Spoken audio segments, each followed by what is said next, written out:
Story 50, The Magic Fish. Once upon a time, in a humble cottage by the sea, there lived an old fisherman and his wife. They were good-hearted but very poor. Every day, the fisherman would cast his net into the sea, hoping to catch enough fish to feed his family. One day, as the fisherman was out in his boat, he threw his net into the water and waited patiently. When he pulled the net back up, he was surprised to find a small, talking fish trapped in it. The fish looked up at him with sad eyes and said, "Please, kind fisherman, let me go. I am not an ordinary fish, I am a magic fish. If you release me, I will grant you a wish." The fisherman, moved by the fish's plea, decided to set it free without making any wishes. He believed it was the right thing to do. He gently placed the fish back in the water and watched as it swam away. When the fisherman returned home and told his wife about the magical fish, she was disappointed.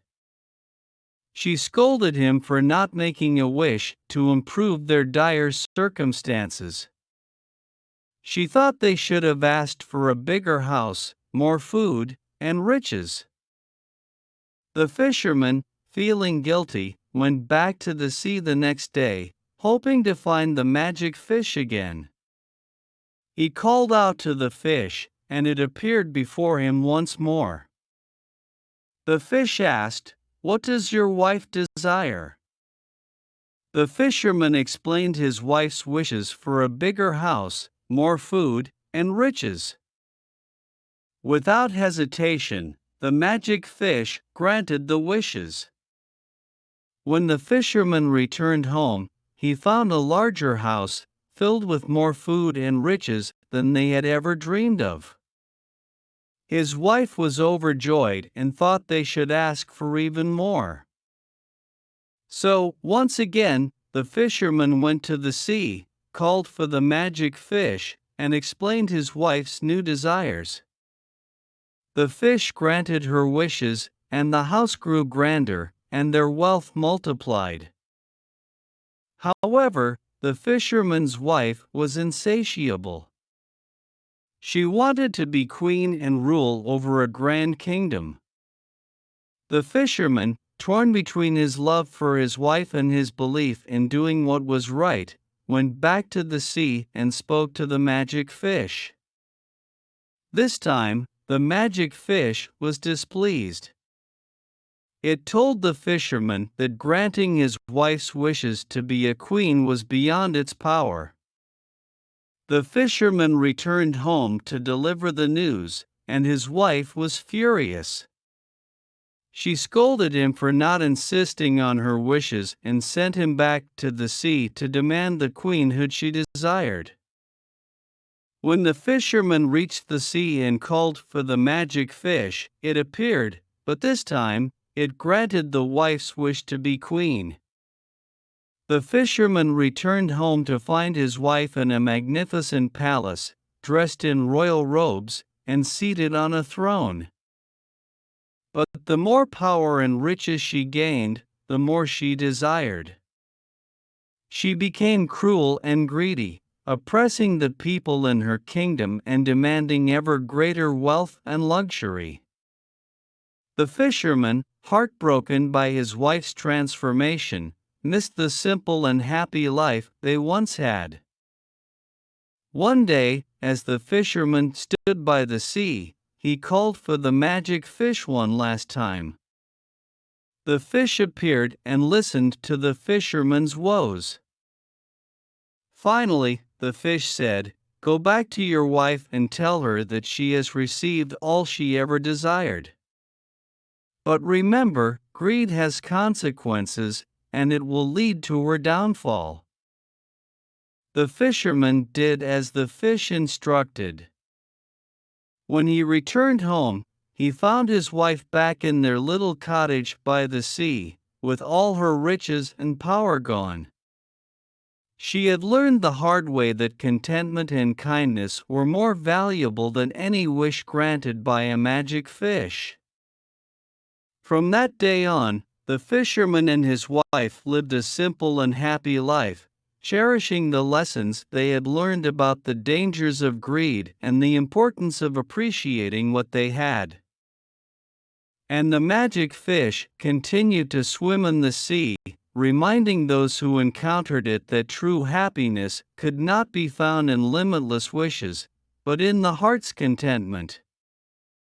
Story 51: The Golden Goose.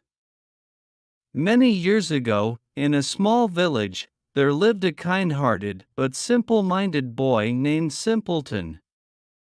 He was known as Simpleton because he often did things without thinking, but he had a pure and generous heart. One day, Simpleton was on his way to the market when he came across an old man who seemed hungry and tired. Without hesitation, Simpleton shared his meager meal with the old man. The man, who was actually a wandering saint, was grateful for Simpleton's kindness and blessed him with a magical goose. The old man said, "Take care of this goose, and it will bring you good fortune." With those words, the saint disappeared into the forest. Simpleton, not fully understanding the blessing, took the goose with him and continued on his way to the market. As he walked through the village, something remarkable happened. People passing by noticed the golden feathers of the goose and were instantly drawn to it. They offered Simpleton money and valuable gifts in exchange for a single feather. Simpleton, always willing to help others, gladly accepted the gifts. He was not interested in wealth or riches, he was just happy to share his good fortune with those in need. Word of the magical goose and its golden feathers spread throughout the land, and people from far and wide came to see it. Simpleton's kindness and generosity made him beloved by all. One day, a greedy and envious innkeeper heard about the magical goose and saw an opportunity to become wealthy. He invited Simpleton and the goose to stay at his inn and offered to host a grand feast in their honor. However, the innkeeper had ulterior motives. He wanted to steal the goose and keep all the golden feathers for himself. That night, when everyone was asleep, the innkeeper sneaked into the room where Simpleton and the goose were sleeping. He tried to grab the goose, but accidentally touched its feathers, causing him to become stuck to it. In his struggle, he made a great deal of noise, waking Simpleton. Simpleton, seeing the innkeeper's greed, decided to teach him a lesson. He tied a rope to the innkeeper and the goose and continued on his journey, with the innkeeper being dragged behind him, unable to escape. As they traveled through the village, people saw the innkeeper and laughed at his foolishness. They realized that Simpleton's kindness and honesty were what had brought him good fortune, not greed and deceit. Simpleton eventually reached the castle of the king, dragging the innkeeper and the magical goose behind him. The king, impressed by Simpleton's pure heart and the incredible goose, rewarded him with a bag of gold coins and invited him to stay in the castle. Simpleton lived a happy life in the castle, sharing his good fortune with others and teaching the innkeeper the value of kindness and honesty. And the magical golden goose continued to spread joy and prosperity throughout the kingdom, reminding everyone that true wealth came not from greed but from a generous and pure heart. Story 52: The Wolf and the Seven Little Kids. Ages ago, there lived a mother goat with 7 little kids in a cozy little cottage near the woods.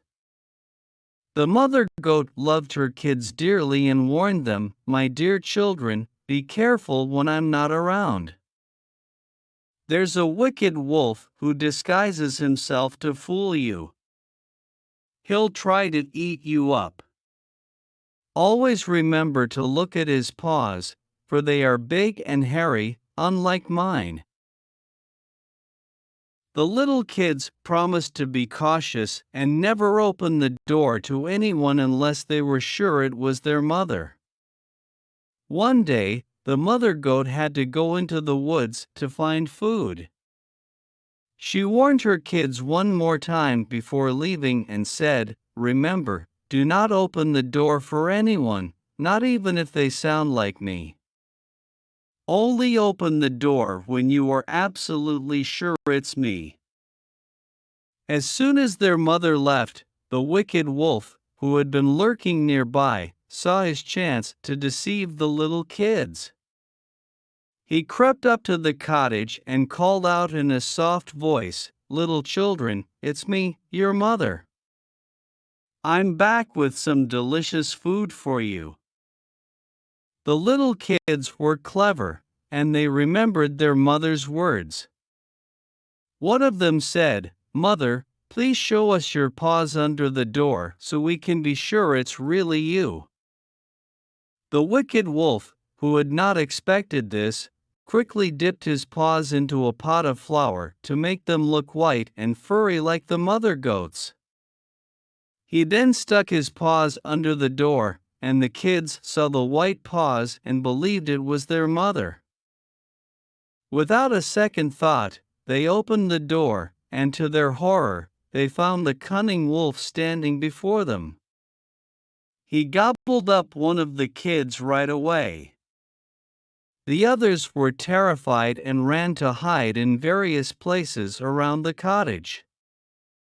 The wolf, having satisfied his appetite for the moment, left the cottage, thinking he had outsmarted the little kids.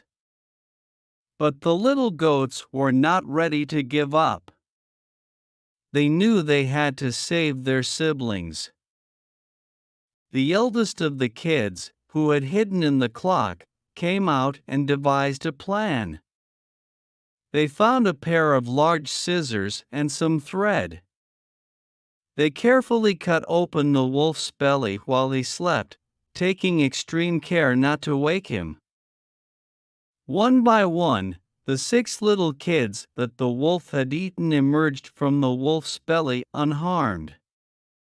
They replaced the stolen food with heavy stones, sewing the wolf's belly back together as neatly as they could. When the wicked wolf awoke and realized what had happened, he felt incredibly heavy and in great pain. He tried to run away, but the weight of the stones inside him made him stumble and fall into a well.